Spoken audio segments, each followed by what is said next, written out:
Yeah, I'm Vilutis and I'm a clinician at the Menninger Clinic.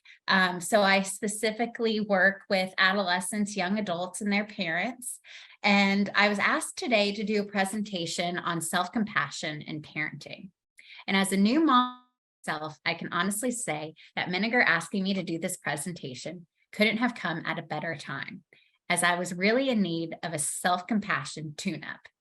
And what better way to look at yourself and realize that you should be doing more for yourself than to have to preach the importance of self-compassion and self-compassionate parenting to all of Houston.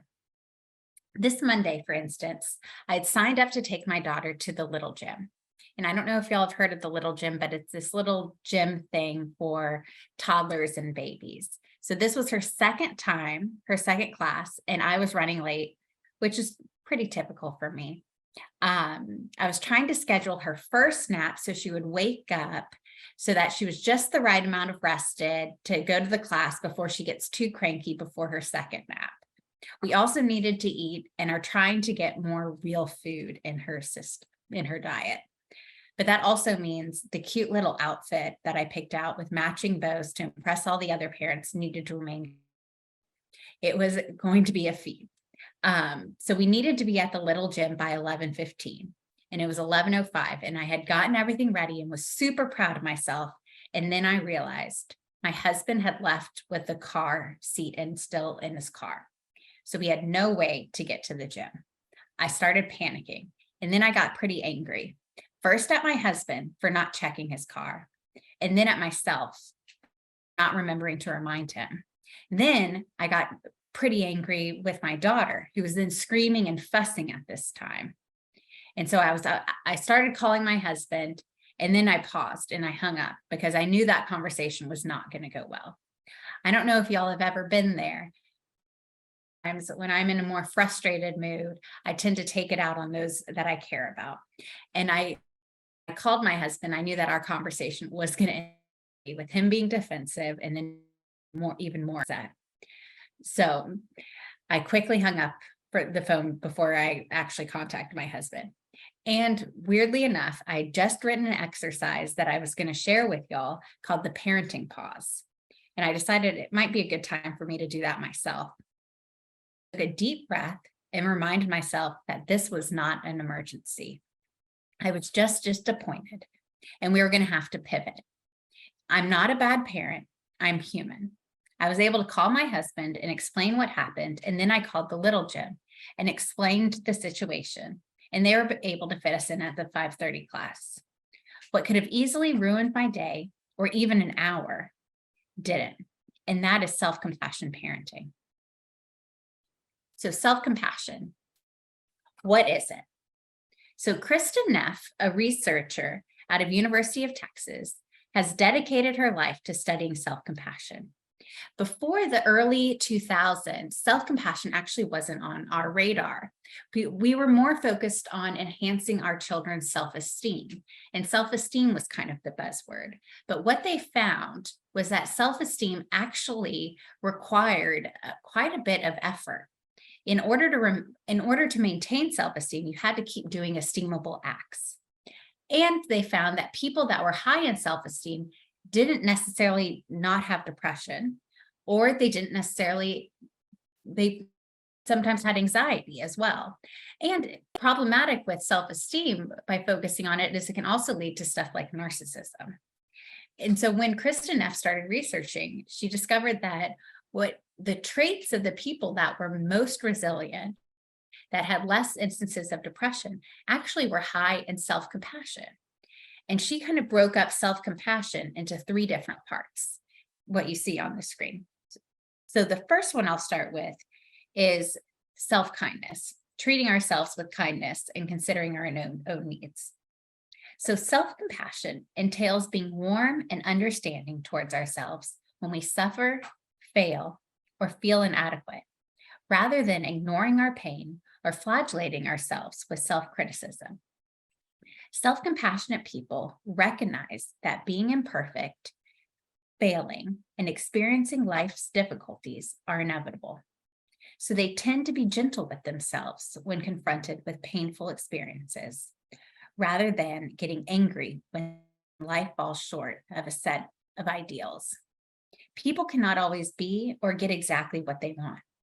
When this reality is denied or fought against, suffering increases in the form of stress, frustration, and self-criticism. When this reality is accepted with sympathy and kindness, greater emotional equanimity is experienced. We can all benefit from being more kind to ourselves, but it isn't easy, nor is it something that our culture values or teaches. It's something that we have to actually seek out and practice. The other part of self-compassion is common humanity. So recognizing that these experiences are a normal part of being human.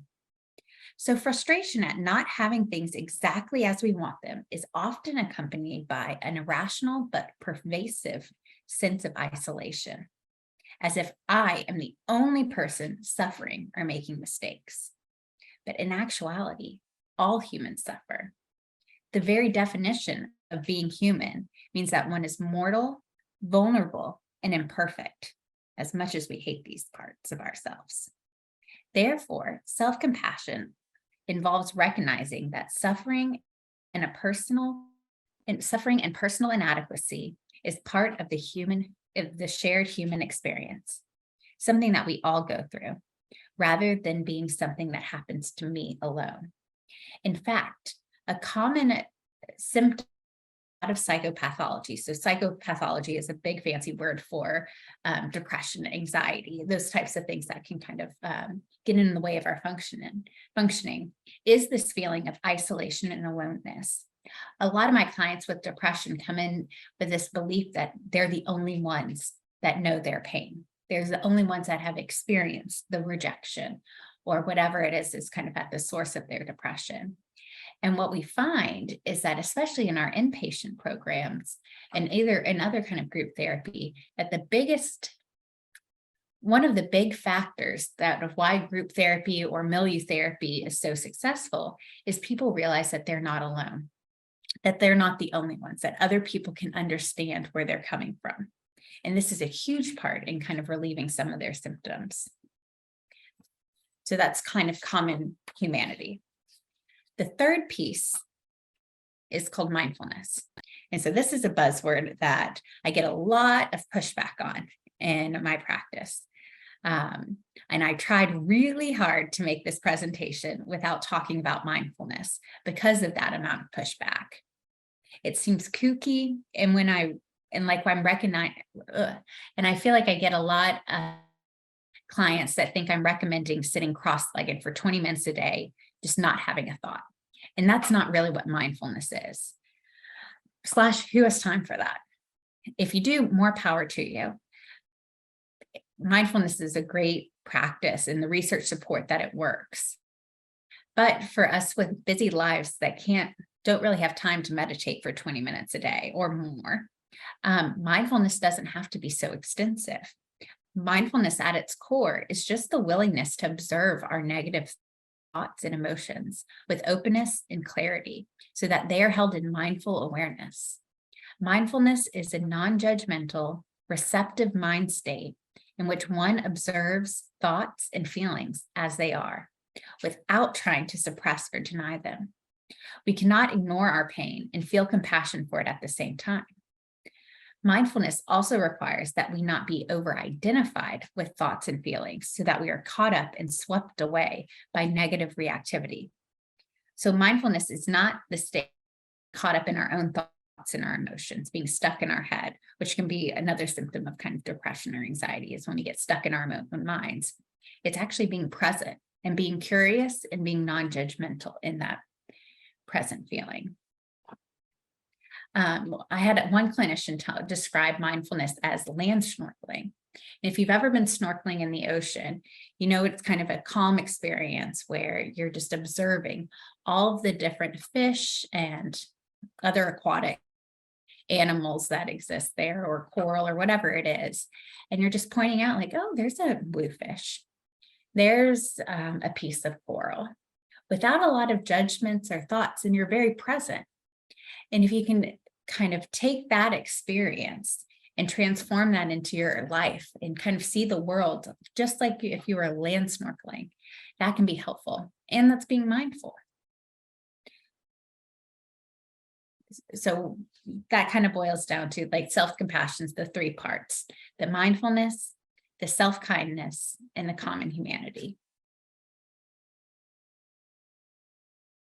So that sounds great, but does it work? So I won't bore you with all the research that self-compassion has been linked to, but I will give you a brief overview. For a more in-depth look, I will point you to Kristen Neff's website, selfcompassion.org, which is also found at the end of this presentation, where she has an extensive list of research that she has done or has contributed to. A multitude of studies has shown that higher levels of self-compassion are linked to increased feelings of happiness, optimism, curiosity, and connectedness, as well as decreased anxiety, depression, rumination, and fear of failure. And if you look at the slide, this is kind of just a cute little graphic that I found, but it kind of shows that practicing self-compassion leads to more happiness, optimism, gratitude, and better relationships with others. It also leads to less stress. So self-compassion is a powerful antidote to the self-criticism and perfectionist thinking that can lead to stress, anxiety, and depression. And third, it also leads to more resiliency. So self-compassionate people bounce back more easily from setbacks and are more likely to learn from their mistakes. And then one of the biggest things that I found that I think has come across more recently in the research is actually self-compassion is tied to motivation, to increased motivation. So a common misconception that I see a lot of is the notion that if I'm kinder to myself, then I'll actually be less motivated. I feel like we're all grounded in a culture that values work ethic, with a belief that if we try hard enough, we will succeed. So then if we don't succeed, then we're probably not trying hard enough. It kind of makes sense, but actually where this thought kind of falls flat is that it doesn't actually meet the research. The research shows that being hard on ourselves doesn't actually lead to greater motivation, or what we would call intrinsic motivation, which is different than extrinsic motivation. So intrinsic motivation comes from within. It's we want to do something because we want to do it. It's for our values system. It's less required. We are less motivated by what's called extrinsic motivation. That has to do with doing things for the praise or to avoid punishment.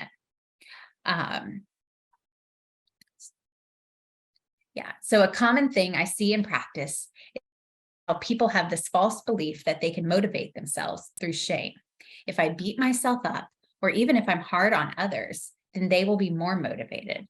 But what the research actually shows is that people aren't motivated by shame or even fear. Shame actually keeps us stuck. What actually motivates us is compassion. And really, when it comes down to it, the foundation of therapy. We motivate people to change, not by ridiculing them, or not even really by offering skills or a special kind of treatment, but kind of plain old therapy can be summed up as compassion and validation. So the research actually also shows that when they examine the results of fMRI brain scans for those practicing compassion, that compassion actually activates the motor neurons in our brains. It's an active emotion. So self-compassion, or to kind of explain that further, people have this idea that if I'm compassionate or if I love myself, that I'll be complacent, that I actually won't, they'll be fine with this is just how they are. But in actuality, giving compassion to yourself actually motivates you to move forward in your life. It actually kind of activates you and propels you forward. So some compassion also involves the desire for the self's health and well-being, and is associated with greater personal initiative to make needed in one's life.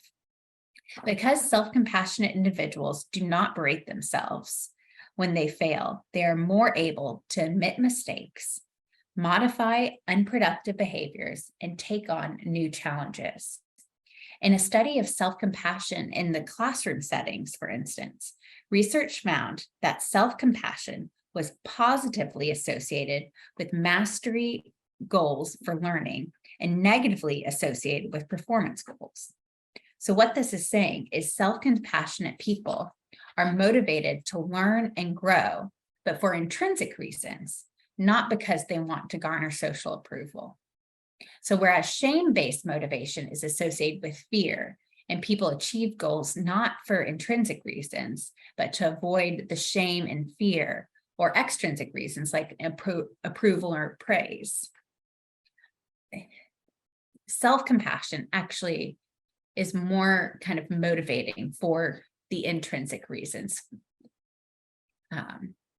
So again, self-compassion or just compassion in general is not necessarily agreeing with this situation. It's not, it is what it is, or a kind of a laissez-faire attitude, nor does it tell us like you have to diminish the impact of it or make excuses. It's actively embracing the idea that we are human. And as we're human, we can make mistakes. So I am a self-proclaimed perfectionist, and it took me a long time to realize and come to grips with the idea that if I wasn't hard on myself, then I wouldn't perform as well. I really believed that I needed to beat myself up, that I needed to call myself all kinds of names in order to motivate me to do better, to try harder. But really what happened was I became stuck, and I really narrowed all the things that I wanted to try. I actually wouldn't try stuff because there was a fear of failing. There was a needed to kind of preserve this idea that I'm smart, so I'm just not going to try. This kind of perfectionistic idea that kind of keeps me stuck.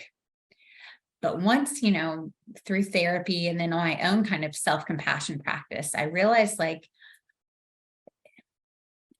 perfectionism wasn't helping me. And it took a long time to realize to kind of let go of those ideas. But once I introduced kind of some more self-compassion work into I noticed that my self-esteem got better. I was kinder to myself. My kind of like I was able to be a better friend. It was less isolating. And so that's just kind of my personal anecdote about how self-compassion can work. But y'all are saying, self-compassion sounds great, but what does that have to do with parenting? So a recent study found that self-compassionate parents of adult children with developmental disabilities tend to have lower levels of stress and depression. In a 2015 study of parents of kids with autism, self-compassion was linked to more life satisfaction, hope, and re-engagement with life goals. Another study found that self-compassion may act as a shield against internalizing stigma, which are those negative evaluations of ourselves and feelings that others have about parenting children with autism. A newer study by Amy Mitchell and colleagues provided Australian mothers with self-compassion resources and exercises, such as imagining how you would support someone else, remembering that you were not alone, and giving yourself a small act of kindness. Mothers who used the resources reported feeling more self-compassionate compared to mothers who did not. And they were less stressed and more satisfied with breastfeeding after the intervention. Taken together, these studies suggest that self-compassion may be a resource for resiliency and a protective buffer against both internal and external criticism. So what we have kind of shown is that self-compassion, increasing our self-compassion, kind of leads to less stress. And if you're less stressed as parents, you probably are going to be a better parent. You'll be less reactive. You'll be more regulated, less likely to fly off the handle at the littlest thing. But if that's not enough, one of the other kind of studies is that, well, we all want children that are happy, self-reliant, and resilient. And they can be these things if they also have high self-compassion. But how do you teach self-compassion to children? the easy answer is you really can't teach. It's not something that's necessarily taught so much as like modeling it for kids. It starts with you as parents. Showing yourself self-compassion teaches kids how to be self-compassionate themselves. So children are also born with mirroring neurons that allow them to communicate with us how they're feeling long before they're able to speak their first words. So this occurs pre-verbal stages. They can pick up on how we're feeling. So if we're stressed, if we're overwhelmed, if we're upset, they feel those things too. So us regulating our own emotions, and that doesn't mean that we shouldn't feel stressed, overwhelmed, or upset, because, well, let's face it, we're parents, that those are going to happen, but it's more noticing them. And how can you be kind to during those moments of feeling stressed, and show your kids, like, I can be kind to myself too, is really important, because it teaches kids how to regulate their own emotions, how they can be compassionate. At the end of the day, a lot of my family therapy sessions and parent coaching sessions start with the idea of modeling. Like, a lot of times, some of the behavior that we're witnessing in kids, or some of their deficits and skills, I actually teach the parents, so the parents can start modeling it for the kids. Because if the parents just tell their kids, oh, you need therapy, you need some skills on like self-regulation, but can't regulate their emotions themselves, kids will take one look at those words and roll their eyes. Kids are very good at ignoring the words that come out of our mouth, but what they have a hard time ignoring is our behavior. And in fact, they actually attune more to like our behavior than they do to the words. So modeling is the best form of teaching that our kids can have.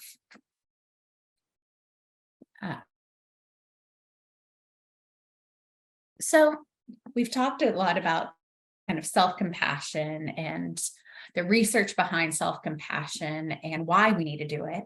But the next question is how. And so the next part of the presentation, or kind of the second half of the presentation, I've kind of come up with about 3 suggestions that can kind of help you incorporate into your parenting that doesn't require a 20-minute meditation, although you can also do that. So the first one is kind of the parenting pause, or taking routine self-compassion breaks. So one of the things is learning self-compassion is kind of like learning a new language. And if anyone has ever tried to learn a new language in adulthood, it is hard. And it's awkward, and it's weird, and it takes a lot of energy to be able to kind of translate what you want to say to how to say it in a different language. And that's exactly what learning self-compassion is. It's learning a new language. It's a new way of relating to ourselves that's going to take time. So give yourself some compassion when you're learning these self-compassion tools.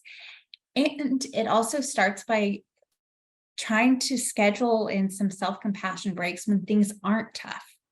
It's trying to incorporate it into your day when things are a little easier, when you have some downtime, when you're washing dishes. The more you do it at times of less stress, the easier it will be to access these types of skills when you are stressed. And that's when you need them most. So it starts, and that's kind of a general rule with any kind of skill that you'll learn in therapy, is really practicing them in low stakes environments increases the likelihood of them working when there's more at stake, activated, when kind of things hit the fan. So during the exhaustion, so back to kind of taking the routine self-compassion breaks, during the exhaustion and confusion of being a first-time parent, you may wonder how they even let you leave the hospital with a baby. Why isn't breastfeeding magically easy? Where did you put the diapers? Man, I stink. When am I going to be able to take another shower?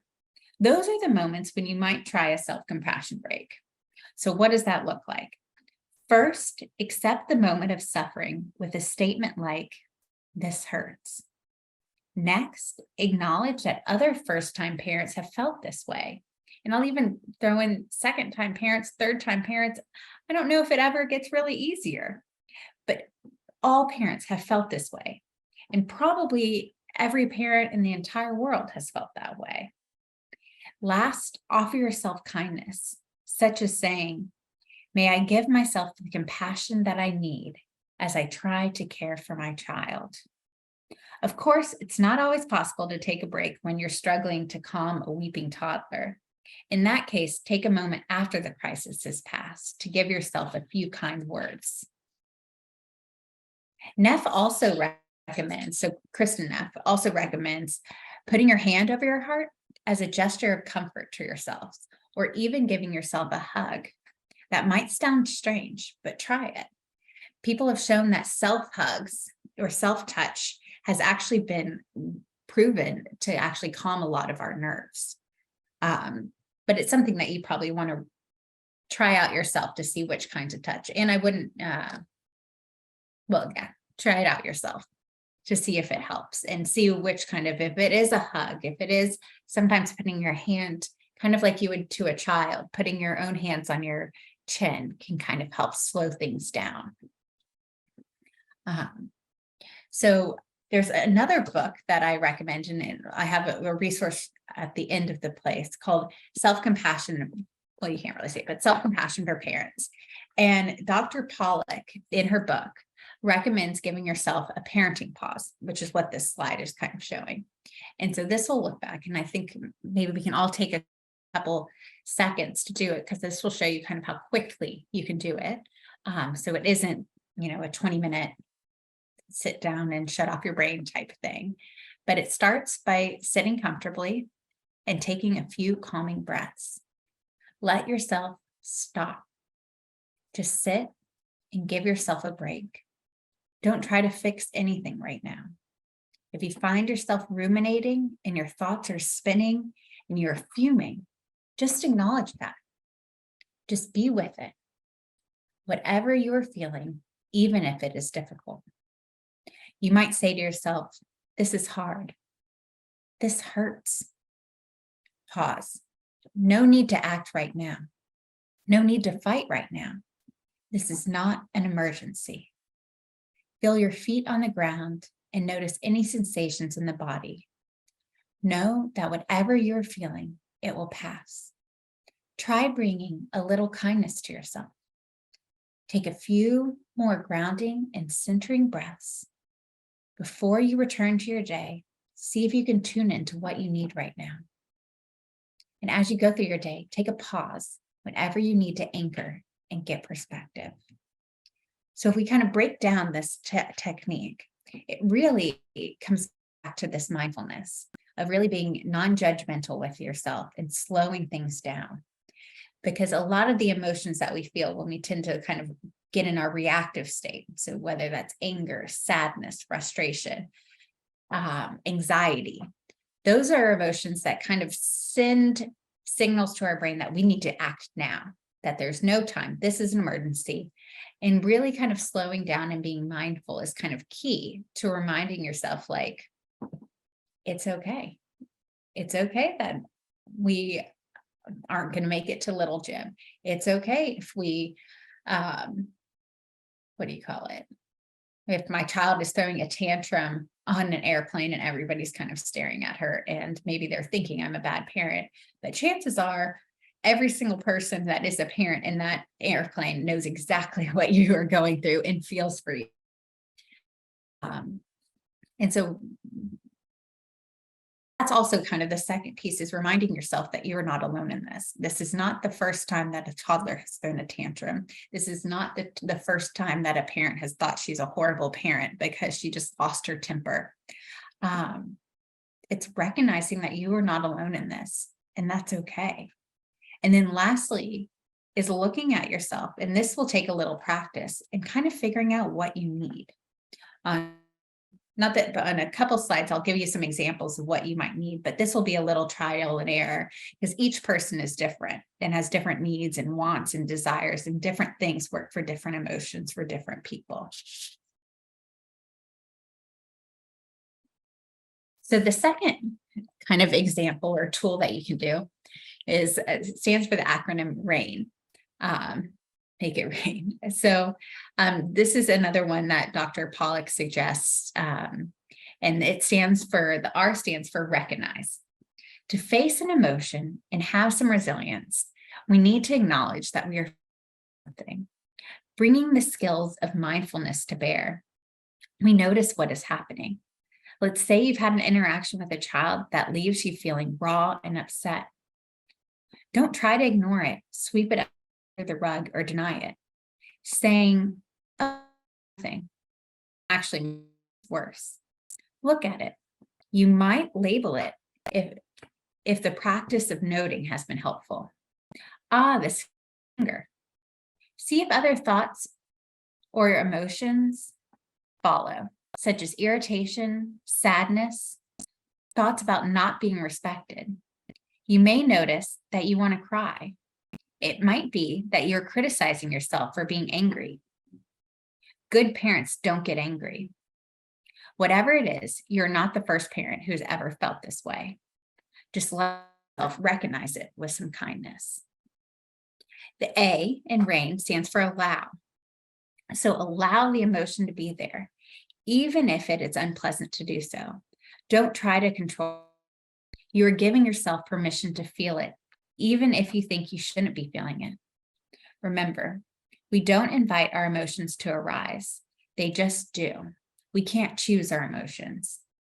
You might say, I should only have loving feelings about my child, or this shouldn't upset me now, but let things be as they are. Some teachers have us imagine that each feeling or thought is a visitor knocking at the door. Greet the feeling, acknowledge it, and then let it go. Rather than dismiss difficult feelings as bad, rename them as painful.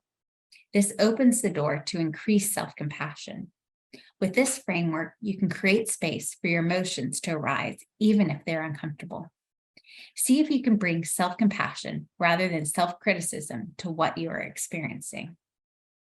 So this all kind of goes to be non-judgmental. There's a type of therapy called acceptance and commitment therapy that really boils down to suffering is in the non-acceptance of reality and of our emotions. So this allow and the acceptance is the kind of the key. The I in RAIN stands for investigate. The steps of recognizing and allowing help us bring curiosity to the investigation of our emotions. This is different than being caught in a reaction against them. We are not trying to analyze an emotion or construct a story about it, which can distance us from the immediacy of it, but to get closer to it. Get curious and interested in what you're experiencing with an attitude of friendliness and tenderness. We can begin to explore how it manifests in our body and what emotions it might contain. Anger, for example, can also contain fear, hurt, helplessness, and sadness. See what the soft feelings might be under the rage. Here we can focus on gaining insight. Progress doesn't mean that we no longer have negative feelings. That doesn't happen, especially as a parent. It is just that we become more open to insights and understanding about what is arising. This investigate piece is really where therapy can help. So as parents, a lot of times if you have a child that is in therapy, especially at the Menninger 360 program, we recommend some kind of therapy or parent coaching for parents themselves, because it's really tough having a kid that's suffering. And kind of investigating our own emotional reactions to it is extremely important. So we can understand, like, oh, when I get angry when we're not there on time, that's because my parents were always, and I was always tardy to school. And so right now, I never want my kids to have to feel that way that I felt. And so I try to be on time a lot, and it's very important to me. And I know that about myself. And so I think that's kind of this kind of stuff that you can investigate. I read this quote the other day that, like, it's sometimes children are burdened with the unlived lives of their parents. And I think that's important that we kind of pay attention to as parents, is what unlived lives or what kind of thoughts or feelings we have about certain kind of feelings or situations that we may not realize that we're passing on to our kids. So the last part in Make It Rain is this nourish piece with self-compassion.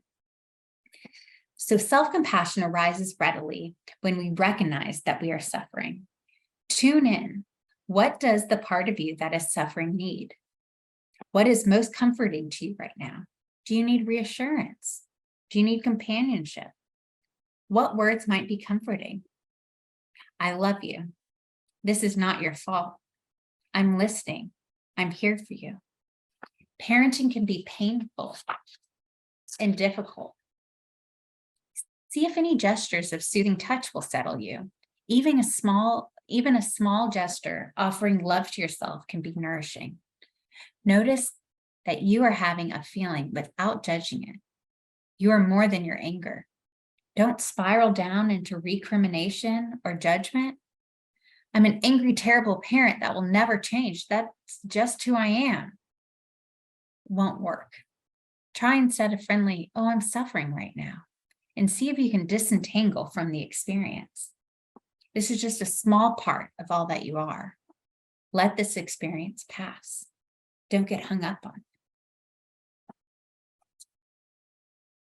So these are other examples of ways that you can kind of nourish your own kind of self-compassion to figure out what kind of works for you. Do kind words work for you? Is it more time? It's okay to take things slowly. I think we live in a world that gives a false sense of urgency to everything that we need to do. And it's okay to slow things down. Do you need some praise? Are you someone that really values like encouragement from others?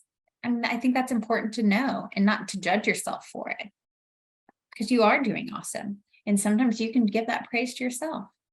Do you just need space to grow? Just need some breathing room? Do you need to give yourself permission to set boundaries, to say no to things, or to say, hey, can you do that? Or, ask your husband or significant other if they can pick up some slack, if they can help you out. If you come home from a bad day and you see your child and she's crying and you may feel a little bit of guilt not rushing over to her, but you know in your heart that you need at least 5 minutes to just center yourself, ask your partner, hey, can I have 5 minutes? I just need to get into the mindset and let go of my day at work. Do you just need a rest? No. I think that's a huge one. It's hard to come by, but I think at least asking for it. Like, I just need some space. Even if it's to sit on my phone and play solitaire for 2 minutes or 5 minutes or whatever it is, that's okay. Don't judge yourself for needing a break. Is it validation? Because your feelings matter. I think as parents, we put our kids' feelings over our own, or even everybody else's. And the problem with that is that we start to get into practice of not recognizing our own feelings or dismissing them or invalidating them because they're inconvenient. But we know about feelings is the more we try to push them down or push them away, they pop up elsewhere. Or do you just need your self-forgiveness? We all make mistakes. It's okay. You are not the first person, nor will you be the last person that accidentally yells at their kids or that has a flashing thought of shaking them and screaming at them so they're quiet. It's normal. I had one person tell me that a mark of parenting is having a thought of wanting to hit your kid. And that happens to everyone, and it's okay.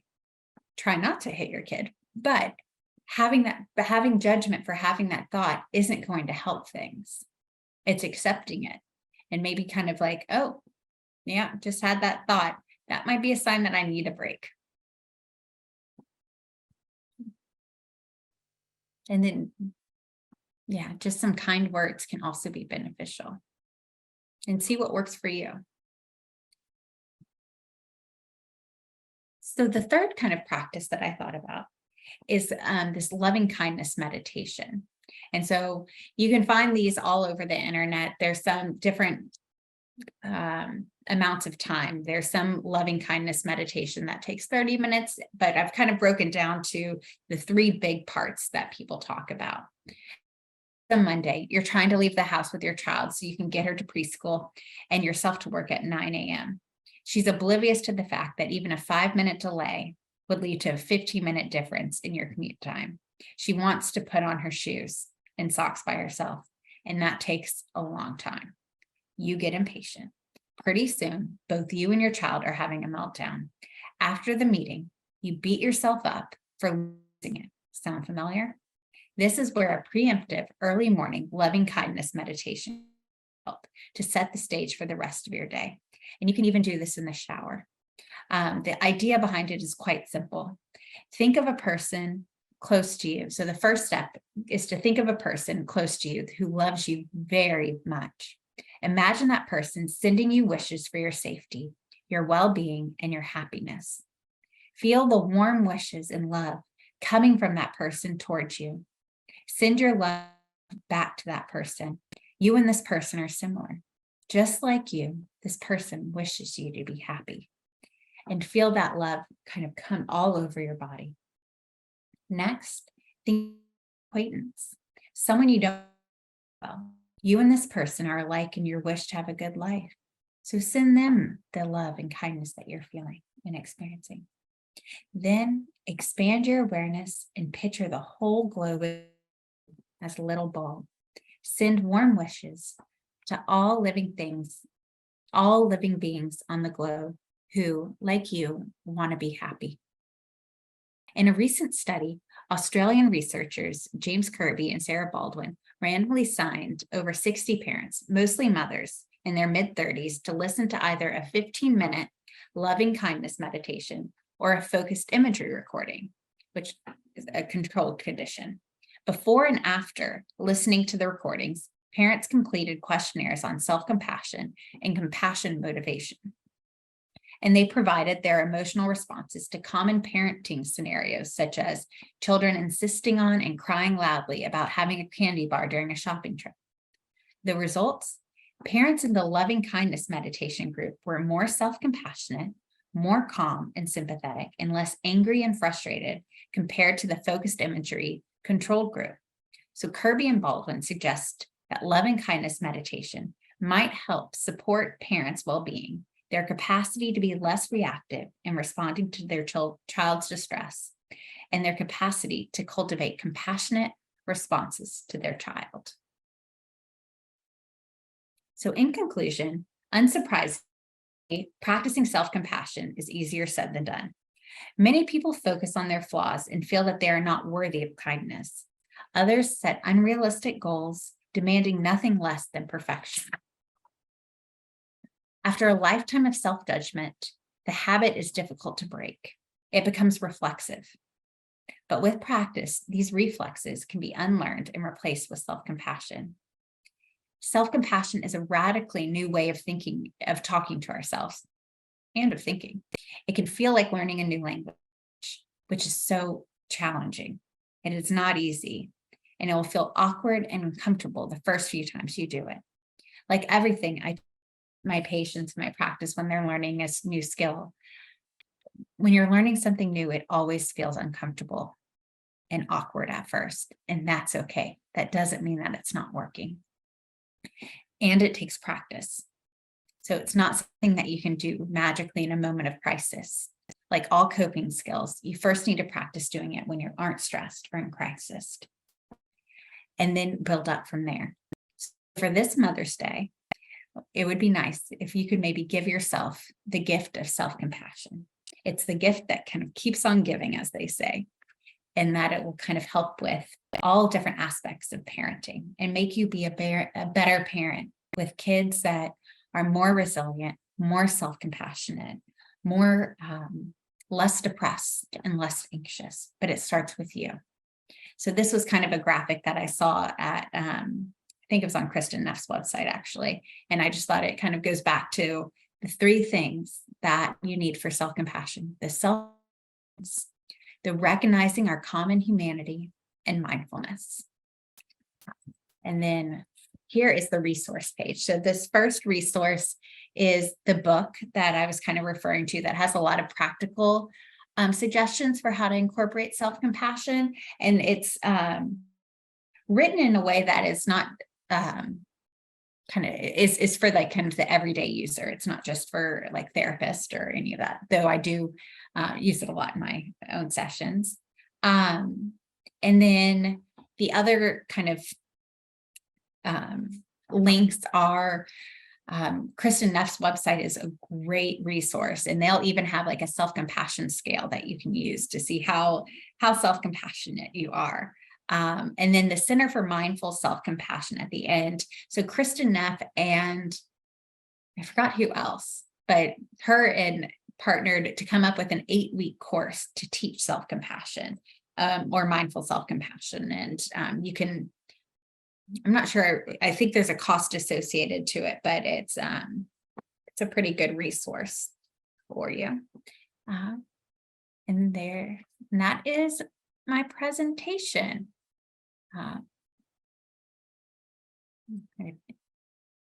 In this, yeah.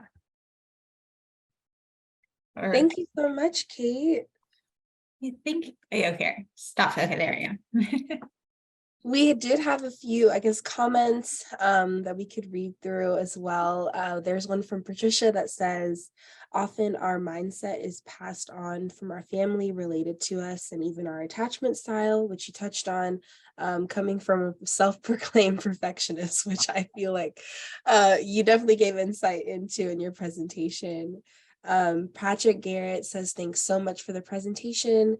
They've read Dr. Neff's book and have been trying to grow in self-compassion for about a year now, and it has helped his parenting a lot. So he enjoyed the loving kindness meditations too, and he says, thank you.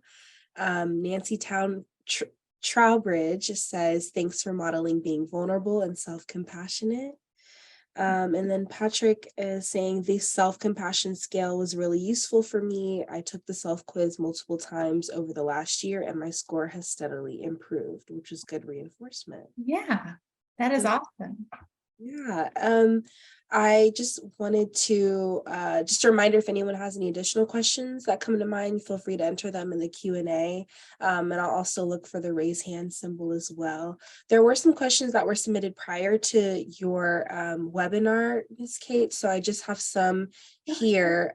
Someone said, if someone is a shame-based motivator, what are initial ways to practice self-compassion? Do you have any like examples of how to do so? Yeah, so I think a lot of us start off as shame-based motivators. I think it's a pretty common occurrence. And I think the step one is just kind of recognizing that self-talk to yourself, because sometimes it's such a reflex that we don't even recognize it. That's just like kind of how we talk. Mm-hmm. So that's kind of incorporating that mindfulness piece. Mm-hmm. And then a lot of people, I feel like, that are shame-based motivators get caught in this idea that they don't know how to talk to themselves compassionately. And one of the techniques that I use is, how would you talk to a friend? Because chances are, if you have friends, that you know how to be pretty compassionate. And so I think that's one pretty kind of simple technique, that is, how would you talk to a friend in this situation? And talk to yourself that way, even if you kind of, think it's, it won't be helpful, or you don't buy it. It still can be powerful the more you use it. Right. Okay, that's good advice. Another question was, if someone is interested in trying this approach, how does one introduce this to their children? Is there an apology or dialogue involved in making that transition? Yeah, I think there's a ton of different ways. So it kind of starts, it depends kind of on the age of the kids, but one thing that I've been really trying to incorporate is a lot of sharing your mind. So what your inner dialogue is like once you start practicing that self-compassion, really like talking your kids through, if it is like, if you didn't kind of yell at them, say, do apologize and kind of come back for that repair and say, mommy's working really hard on trying to be compassionate to herself when I feel really bad that I yelled at you, and that's not who I want to be. And kind of practicing modeling that self-compassion to your kids through your own dialogue, if that makes sense. Yes, absolutely. And I think there was one more. What do you recommend if only one parent is on board with compassionate parenting? Ooh, couples therapy. um this is something that I see a lot of. Actually, I was kind of joking with the, but it is kind of, people come in with different kinds of ideas about parenting and parenting styles. And one of the biggest reoccurring fights I see a lot between parents and couples is fights over parenting styles. And so you talking to your husband and about kind of, or your partner, maybe that was my assumption, but talking to your partner about why you want to be a compassionate parent could be helpful, and modeling it for them. Because I think if they also see it working with you in your relationship to your kids, that can be really helpful. It's definitely tough when you have different parenting styles. And so working through that, also the benefits of having different parenting styles, because there is actually a lot to be said about kids learning how to adjust to different parenting styles. So it's not just like there's one correct way. Right. It kind of, they learn how to like kind of soothe, or kind of, it makes them more adaptable. So that's something I tell myself a lot when I disagree with some of my husband's parenting choices. It's like, oh no, she's just learning from a different style. So yeah. Great. There was a question from Tina. Is this recorded? Where can we watch later? This is recorded. It'll be on our YouTube channel, The Health Museum. So I just sent the link to our channel, and it will be posted there probably within the next week or so. And you could find not only Kate's session, but also previous Menninger Clinic webinar sessions as well. All right, well, Ms. Vilutis, thank you for joining us for today's conversation and sharing your expertise and experience. It was humorous and also very personable and extremely insightful, so thank you so much.